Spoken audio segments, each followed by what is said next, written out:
You're aware of putting the ceiling fan in winter mode or summer mode, right? I mean, I've heard of it. I don't think we do it, but... See, this is precisely why I wanted to bring this up. Perfect. I feel like a lot of people are not even aware that it's a thing. Mm-hmm. I keep the temperature, and I think a lot of people do, keep it colder in the house during the winter time and warmer during the summertime, for energy usage. But I find it a lot harder to fall asleep when it's hot, or warm, I should say. When it's, so I keep my thermostat close, like 77, 78 or something during the summer. Oh my gosh, Matt. That sounds so uncomfortable. Well, I basically set the temperature after like finding the comfortable level, like my thermostat's in the hallway. Mm-hmm. I probably should get like remote sensors or take the temperature in the main room and then the bedroom or whatever to see what's going on there. But that's what the hall thermostat, where there's no windows or anything like that, is set to. That sounds awful. Yeah, sorry. The other night, I was like, man, it's warm. I'm having a hard time falling asleep because I don't have the AC on yet. Right.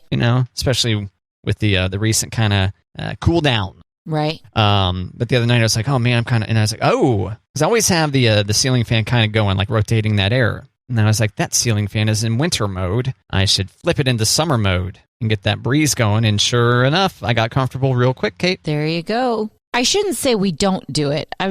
We're just not religious about doing it. I think Monty used to do it quite a bit at our old house, but at the apartment, we didn't do that. We didn't flip it. Yeah, so when I searched for ceiling fan mode winter, I end up at this Home Depot article. It says ceiling fan direction in summer and winter, and it says time required under 2 hours. Difficulty beginner. If by under 2 hours they mean like 5 minutes total, all you have to do is flip the switch that's on the fan. All you have to do. 2 hours. There's one little switch. Now, my ceiling fan in my, what do you call that, in the living room? There we go. Mm-hmm. Open floor plan with the living room and the kitchen, and really tall ceilings in there. So that ceiling fan's way up there. So I actually I've got a broom that's got the little handle that you would use to put it over like an eye hook or whatever. Mm-hmm. Mm-hmm. And so I can reach that up and use that to switch the fan over. There you go. So make it switch modes that way.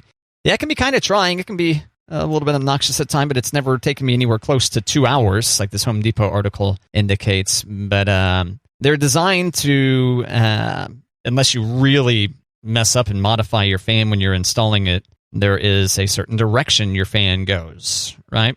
Right. Do you know which direction the fan is going in wintertime, Kate? Clockwise or counterclockwise? Winter mode, ceiling fan. Let you think about it, and we'll let the listener think about it for a second. The ceiling fan in the wintertime should be clockwise or counterclockwise. Okay. Let me know when you're ready for my answer. I'm ready, if you are. I'm going to say that winter mode is counterclockwise. Oh, man. Clockwise, Kate. Trying to picture my fan right now, and I have no idea. And counterclockwise during the summer, right? So in the winter, when it's running clockwise, it pulls the cool up toward the ceiling, which in turn displaces the warm air that rises and collects near the ceiling. A clockwise ceiling fan direction for high ceilings is especially important in winter. So yeah, you got that hot air kind of captured because hot air rises, Kate. It does, indeed. And we're learning some science here on Matt and Kate, one of the many subjects we learn about. And then during the summertime, we're kind of basically rotating. It's like a wind chill effect with it blowing straight down on you instead of, it's almost like an umbrella kind of looking thing during the wintertime, if that makes sense. And I think that's why we keep it on the summer setting, because I always want to be cool. Oh, that's right. Especially when sleeping. Yeah, because you even will, at least at the apartment, you would open the window in the winter. Yeah, we would open the window in wintertime. Mm-hmm. Man. Yep. Impressive. It was great. It was great. Cold-blooded. However, we did have to turn on the air conditioner this week because of allergies. Oh, yeah. We just thought that with the windows open, it was really messing with our girls. So we're like, okay, we'll turn on the air. But 77, Matt, not so much. No. And did you close the window at that point? Yes. Thank you. Because I was going to say, I think that was the key maneuver. Yes. Yep. Close the windows. Yep. But my youngest, she's the one who's allergic to the most. But she does not get as sick as Finley, if that makes sense. I think she gets hit more. She gets mild symptoms from all the different pollens listed. Right. Whereas Finley is allergic to fewer things and it just wipes her out. Wipes her out. Totally wipes her out. But Elliot will get the rash and Elliot will get the itchies and she'll get the bumpies. So we start pumping them full of Zyrtec and nasal spray and get through the spring. You guys do any kind of just like daily allergy pills for just basic maintenance or Zyrtec every single day? Mm-hmm. Oh, okay. We lay off pretty much during the winter, as per directed by our pediatrician, that it was okay to lay off during the winter. Gotcha. But I feel like we're already playing catch up, and we should have been doing this weeks ago. So yeah, I just gave in and decided to take Claritin, just the standard generic Claritin. Loratadine, I believe, is what it's called. It'll say compare to the active ingredient of Claritin at your favorite pharmacist's headquarters.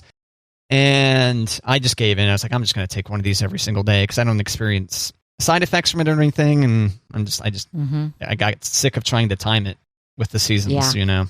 Yeah. Just gave up. I was like, these are cheap enough. I'll just pop one every day. But I'm also not a child. Yeah. I mean, mentally maybe, but. Especially with like soccer starting up and recess. Yeah. Oh, soccer, huh? So. Ready for soccer? Yes. Ready for soccer.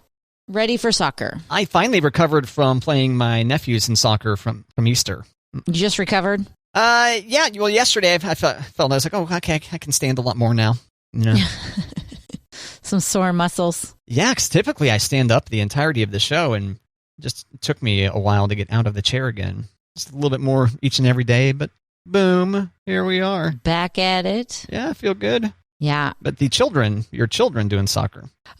Elliot's doing soccer. Yeah, the youngest. She's doing soccer. And, you know, we were signed up for spring soccer last year, but when everything shut down, we didn't have spring soccer. And so this is pretty much our first spring soccer. And some of those practices and some of those games can still be a little chilly. Yeah.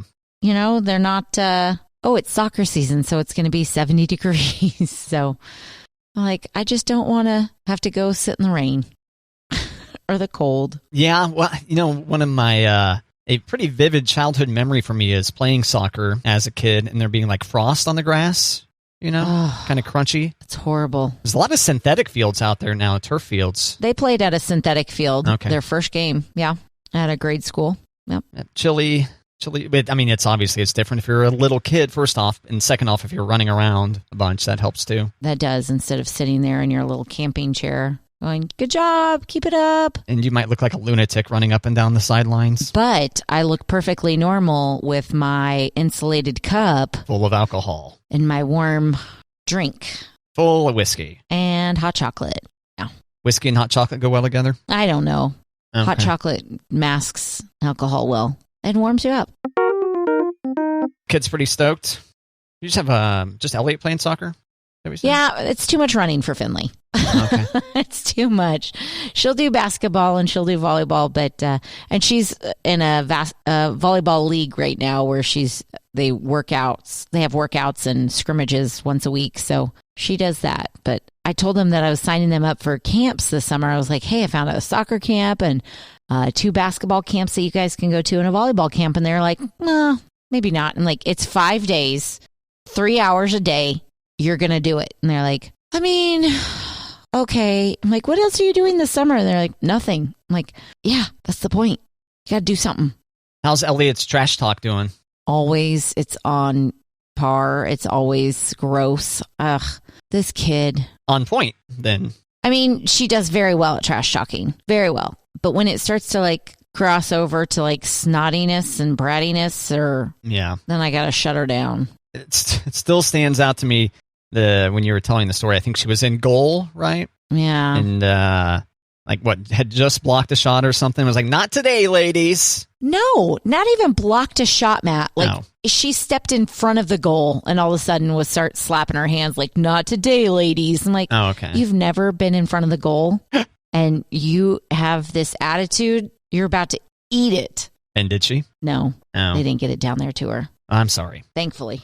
I'm sorry they didn't score on her to teach her a lesson, Kate. I know. I kind of was like, well, that's what you get. Right in the face and then into the goal. That's what you get for trash talking. Yep. So. Now we're going to have to get your face done. Oh, 9-year-old soccer games. What a thrill. Yeah. But it would just be creepy if I were to show up at one as a spectator, though. So. Well, if not at Elliot's, it wouldn't be creepy because you would know Elliot. If you just showed up at random 9-year-old soccer games, maybe it'd be creepy. Yeah, if I start doing that, you feel free to check me into a place. I probably should get you a durable power of attorney or something. I was going to say, I don't think it's me that's going to be making those calls, Matt. Might be the other moms standing by going, the right paperwork. Do you know those guys? Do you know that guy? I know a good lawyer that can figure it out. Yeah. You gotta just need your signature there. Have one on retainer. Yeah. I think we've got a couple notaries in the building, so I think we're good. We're good. Okay. Can't wait. Notarize this napkin.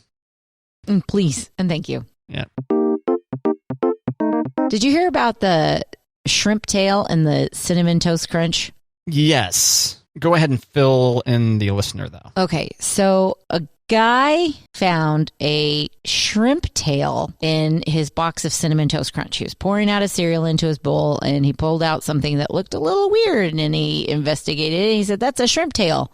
And side note, he just happens to be the husband of Topanga from Boy Meets World, but not important to the story. In real life, to the actress. In real life. It was not one of the Savage Boys. So he tweets it or whatever, and at first, is it General Mills who makes Cinnamon Toast Crunch? I think that's right. At first, they're like, oh my gosh, we're sorry. And then they're like, that is not a shrimp tail. And then he was like, I know what a shrimp tail looks like. And then I think they wanted it for investigation, and he didn't have it anymore. Okay, so I digress. So man finds shrimp tail in Cinnamon Toast Crunch. Well, now, new man in Montana found a bullet in a bag of Flamin' Hot Cheetos. Oh, well. Yeah. And it wasn't I shouldn't say man finds bullet. It was his 6-year-old son who found the bullet at the bottom of a bag. And it had Cheetos coating on it, and Frito-Lay is investigating. And he said he's not looking for compensation. No one was injured. Just, hey, got a little bit more than I bargained for with these Flamin' Hot Cheetos. And I say high five to the 6-year-old who likes Flamin' Hot Cheetos. Yeah, good call. Yeah. They're too hot for me. Did they lick the bullet clean or no? That I don't know. Or did they lick their fingers before they picked up the bullet? Yeah. I'll tell you about giving people Cheeto back. Did I tell you about that before? I'm sorry. One more time? Giving people Cheeto back? That's what you call it? What's Cheeto back? So in high school, and once again, having gone to Catholic high school at that point, almost all of us were wearing white polos, right? And so... Oh, no. You have Cheetos at lunch, and then you just kind of subtly apply some Cheetos to someone's back, like their shoulder blade area or something like that, and you give them Cheeto back, Kate. Hilarious. Oh. And one of my friends had a rust stain on one of his white polos, and we're like, you got permanent Cheeto back, looks like. Right. So, yes. Like, as a mom doing laundry of children with uniforms, of which they only wear white shirts, which I would like to have a meeting with the people that make those decisions. Why are we putting children in white polos? But as a student who did not care about her uniforms, like I'd be like, ooh, I got Cheetos on, better brush it off so I can wear it tomorrow, because I didn't care about my uniforms. But as a mom doing laundry, I'm like, how the heck did you spill all of your chocolate milk down the front of your white shirt? Like, how much ketchup did you get on your chicken? Because it looks like it's all on your shirt. What color fabric did you used to get Cheeto on that you could easily just wipe it clean? I mean, the white, really? You just brush it off. He didn't really care, Matt. Like, you could probably still see remnants, but I mean, I didn't get Cheeto back that I know of, but in those uniform shirts, I'd be like, yeah, that's good enough. Wash it once a week. Yeah, the other day we were talking about generic lighters, or like basically non-Bic cigarette lighters, and how they might as well just put razor blades on the little flint piece or whatever that's called.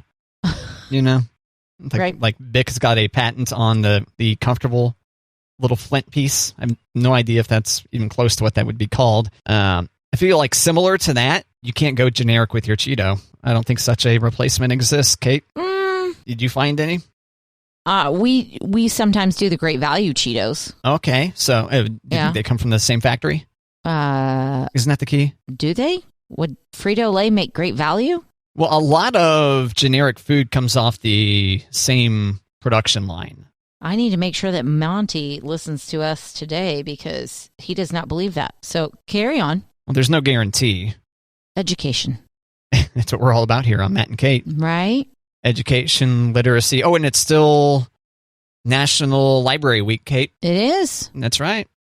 That's right. I didn't know that, Matt. No. Oh, come on. Okay, so we do generic Cheeto Puffs because, I mean, like, how hard is it to, like, screw up Cheeto Puffs? Yeah, Cheeto Puffs are a totally different food item than Cheetos, yeah. Right? I don't think that I've done the generic jalapeno cheddar Cheetos. Wait, so back up. What about just regular? So the generic Cheetos that you're getting are like the more, what's the word? Non-symmetrical, asymmetrical Cheeto? Like what kind of generic Cheeto are you getting?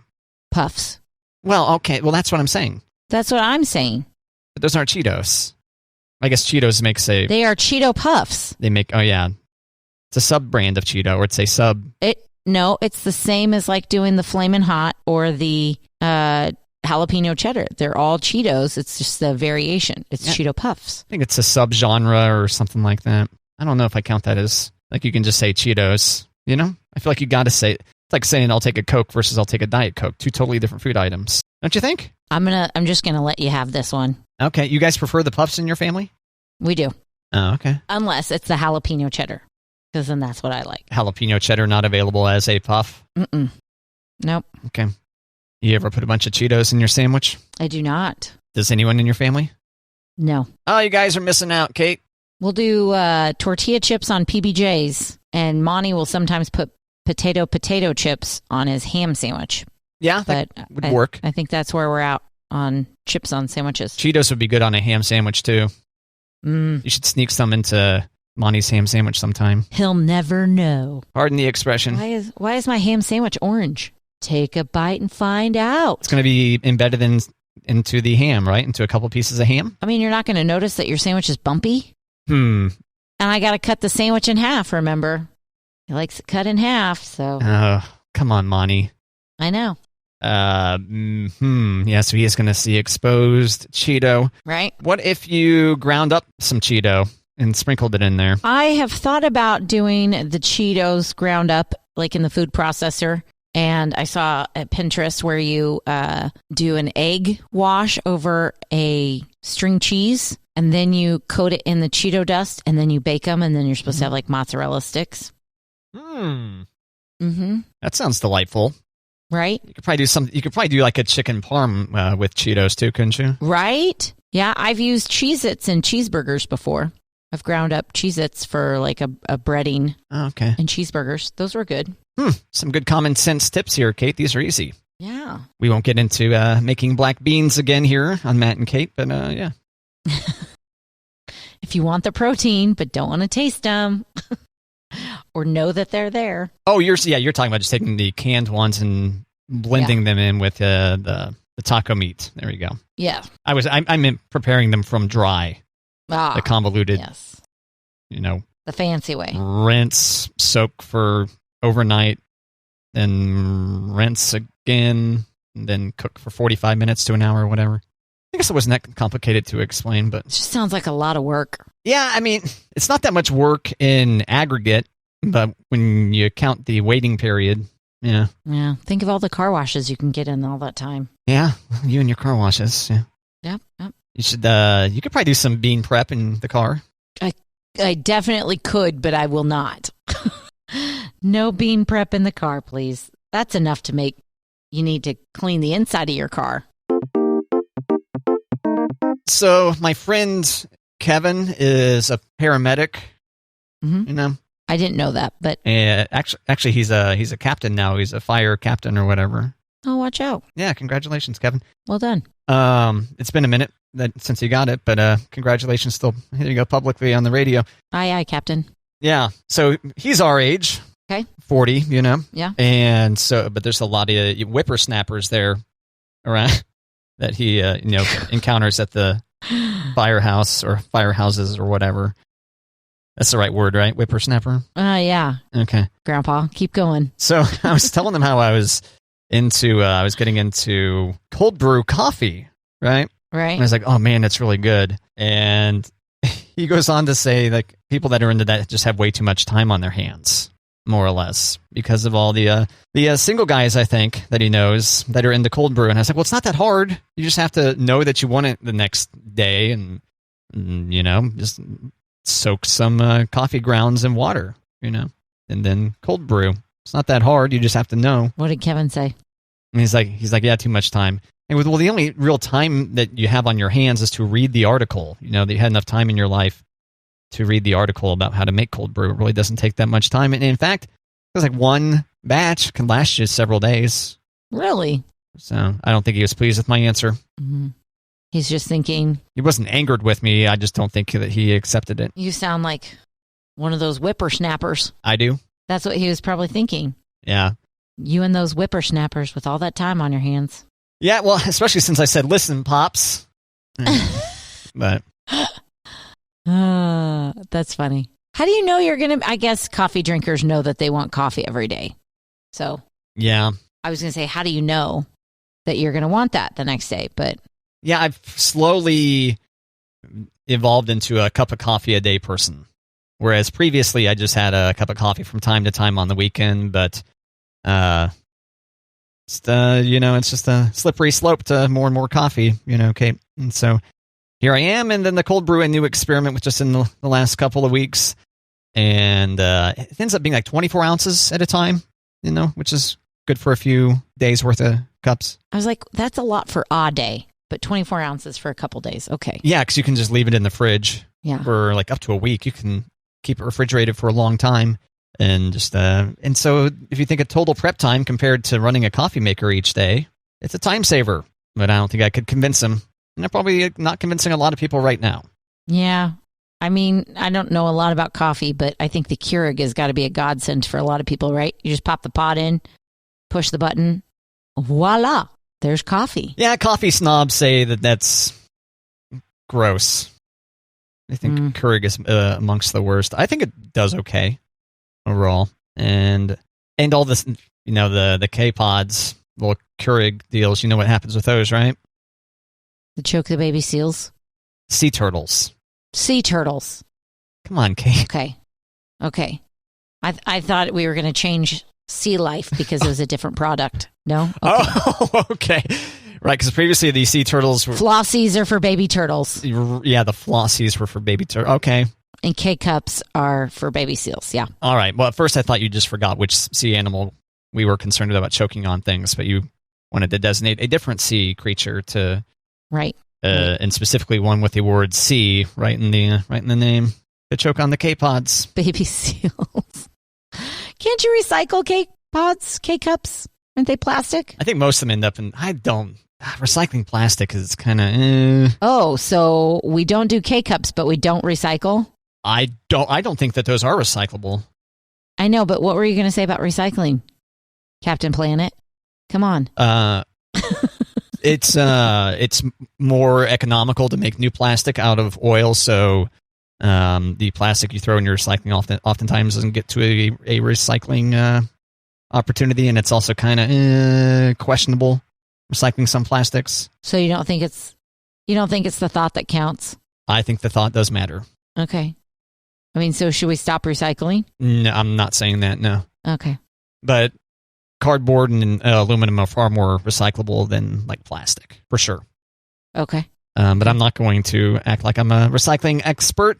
I do know that much, though. I am not a recycling expert. I am learning because we had not had recycling at the apartment. Mm-hmm. So we didn't. And now we've got recycling as an option. And so now I'm trying really hard. So I'm just trying to figure out what I should and shouldn't. Okay, so Keurig.com/recyclable. Our journey to recyclable K-Cup pods. By the end of 2020, 100% of our K-Cup pods will be recyclable. We've spent years completing intensive testing, development, and supply chain transition to produce a product that's not only recyclable, but can actually be recycled. We chose polypropylene, number 5 plastic, because it's widely accepted for curbside recycling in a majority of communities across North America, and there's growing demand for it as a recycled material. Imagine the possibilities of what your empty, recyclable K-Cup pod could become next. There you go. They just need to update the website because we are now in 2021, and this promised that by the end of 2020, they would be recyclable. So it should say, recyclable K-Cups are here. Asterisk, check locally, not recyclable in all communities. Ah. Yeah. And you got to do a 3-step process, Kate. Peel, starting at puncture, peel lid, and dispose. Empty, compost, or dispose of grounds. Filter can remain. Recycle, check locally to recycle empty cup. And then asterisk again, not recycled in all communities. And again, we make no promises. So you were correct, Kate, on it being recyclable. But yeah, I think when the cost of oil was higher, it made more sense, I think. As far as there's no financial incentive, it's difficult to get people to do things, especially businesses, you know? Right. I'm paying someone to recycle. Well, you know, the deal, Kate, is reduce, reuse, recycle. Right. So if you ditch the K-Cup process, you've done the reduce part instead. Even better than recycling. Not that I want to K-Cup shame anybody. If K-Cup brings a big convenience to your life, just keep on K-Cupping along. There you go. I think that's where it comes into. Like, what is convenient in your life, you know? Yeah. I don't drink coffee, but it's nice to say, hey, do you want coffee? There's all these options that I can offer you. And I don't have to make a whole pot of it. I can just do it. There you go. I know. That sound effect doesn't make it especially appetizing, but Sorry about that. I think I would have gone with like a beep boop boop. Like a click. Yeah, beep boop beep would be good. Yeah, beep boop boop. Excuse me. Yeah, especially if you're just doing one cup at a time and it's every so often. Yeah. Right. I feel like I'm getting myself in trouble. People are going to come get me after this show. Yeah. I don't know. I think you're right, though. People, like their things. And like you said about coffee snots, they tend not to like Keurigs. But at the same time, if the Keurig works because it's super easy, you don't have to. I mean, I think you're supposed to clean it every so often, right? Your Keurig machine. But really, you're just changing the water and popping in a pod. You're not washing a coffee pot every day. Or that's another thing. How often do people change their coffee pots at offices? Oh, God. Or not change them, but clean them. Yeah, this one here, I don't know. Yeah. I haven't witnessed it being cleaned, but that doesn't mean it's not being cleaned. That's true. But it probably does. I've never seen anyone clean it. Speaking of which, Kate, it's a good opportunity to let people know that Household Hazardous Waste Collection is incoming to St. Joe on the 24th. Oh. So be ready to do it. Okay? Okay. I mean, you don't happen to have a list, do you? Guidelines and restrictions, which you can find at stjoemo.info, stjoemo.info. Electronics, anything with a battery or cord are free with the following exceptions. CRTVs, 26 inches or less, $30. CRT TVs, 27-inch or greater, $50. Includes console, big screen, and projection TVs. Flat screen TVs, 10. LED/LCD/plasma TVs, 20. CRT computer monitors, 5. Freon items, $10. That'd be freezers, refrigerators, AC units, dehumidifiers, etc. Right. And the items that won't cost you anything. Oil, limit 26 gallons. It's a few oil changes. Antifreeze, fuels, cleaners, batteries, household cleaners, lawn and garden products, pesticides, paint, and related products, limit 26 gallons. Photographic chemicals, pool chemicals. This event takes place twice a year during the months of April and October. Wow. And yeah, the one that's coming up the 24th, which is 2 weeks from this Saturday. Get your waste together. Okay, great. Get your poop in a group. That expression bothers me. Well, I'm kind of sorry, kind of not, because it fits. I'm sure it works for a lot of us. Well, yeah, I guess it does kind of in this case. Yeah. I think that's really handy. I'm glad that they do that. Me too. Because a lot of times, like, what do you do with that stuff? It sits in your garage. Yeah. And I like the up to 26 gallons. Oh, man, I got 27 gallons of paint just sitting around. Yeah, I could have, if I had patience, I could have thought to wait for this for this hazardous waste deal because, I wanted to get that CRT computer monitor. Right. For my video game needs. Retro gaming, Kate. I mean, I could have just hung out there. They're charging people. They're charging people to take them away. I took this one for free, so I guess that's kind of demonstrates the value of those for most people. And for anyone not familiar, a CRT TV is the big old heavy ones that are at least a foot, if not two, deep. Kate's got one. I've got one. But not going to waste it. Nope. So I told Monty that I think we should hook the Wii up to it, and I think it should go under the stairs, and we could make a little nook for the girls. And he was like, before we make plans, let's plug it in and see if it still works. I was like, that's a good plan. Before you move it downstairs? That's a good idea. As it weighs, 80 pounds or something? Or it's got to. It's enormous. Yeah, that widescreen one that I got that's 34 inches diagonally. Mm-hmm. I looked it up, 143 pounds. Jeez. Yeah. But most of that size, non-widescreen or whatever, probably, I bet, 70, 80, maybe up to 100. Yikes. So did you guys plug it in or not? No, not yet. It's all talk. Oh, it's all talk. Still in the garage. Should have run an extension cord to it, right? You guys are this packed away somewhere? Right? In the middle of Kansas? Your extension cords are all in the middle of Kansas somewhere? Exactly. No, we could probably run an extension cord. We've probably got a cord in the garage already. So we could do that. Yeah. When was the last time you had that plugged in? Ooh. Oh. That sound effect. Yeah. I was like that. That's good. 6 years. Oh, okay. Yeah, that's been a minute. Probably fine. Because we moved it. Yeah, we moved it from one room to the playroom, and then, it's less than that. Well, I can't wait to find out. The listener. 4 years. I know. Gosh, this is boring. Sorry, guys. The listener and I are all quite thrilled to find out what will happen with Kate's tube TV. Will she or will she not plug in that TV? What will happen? Yeah. Dun, dun, dun. I would do it before April 24th, Kate. No kidding. You could junk it there at the Hazardous Waste and Electronics event, MacArthur Drive parking lot, Remington Nature Center. Okay. I already did the mental inventory. I'm going to take this. I'm going to take that. I'm going to take this. I'm going to take that. Not my problem anymore. Thanks, guys. Try this out. Not necessarily you, Kate, because you plan to keep it if it works. But if you're looking to get rid of your computer monitor or an old CRT computer monitor or one of the big old CRT TVs, and you don't want to pay for that to get disposed of, try listing it on Craigslist or Facebook Marketplace, because some dork like me might want it to hook an old video game console up to. They're kind of prized possessions for a lot of people. Who knows? You might have a valuable one. Maybe you want to look on eBay or something, search for the model number. So there you go. Well, I could do that. Go forth. There you go. Get paid. Be your CRT or junk it at the Hazardous Waste and Electronics event coming up April 24th, Kate. Is that in conjunction with Earth Day? Isn't that coming up? Is that the weekend before? Oh, I feel like Earth Day is like the 17th, right? I will ask the internet. Or the 24th. Maybe it's the 24th. When is Earth Day? I type. Now, see, here's one of the deals about Earth Day is an annual event on April 22nd, Kate. So close. So, yeah. So close. I mean, gosh, darn. Useless information, Matt. You can store it away. That was pretty useful. I don't know. Got to remember the Earth, Kate. I know. The sea lions and the sea turtles and the various other sea life. Sea urchins. Krill. Seahorse. Yeah. Seahorse run. Here horse. Don't they go blub, blub, blub, blub, blub, blub, blub? You like my horse impression? I should give it a full-on... I mean, that was a good horse impression, but is that a seahorse impression? Seahorse goes... Kate. Kate.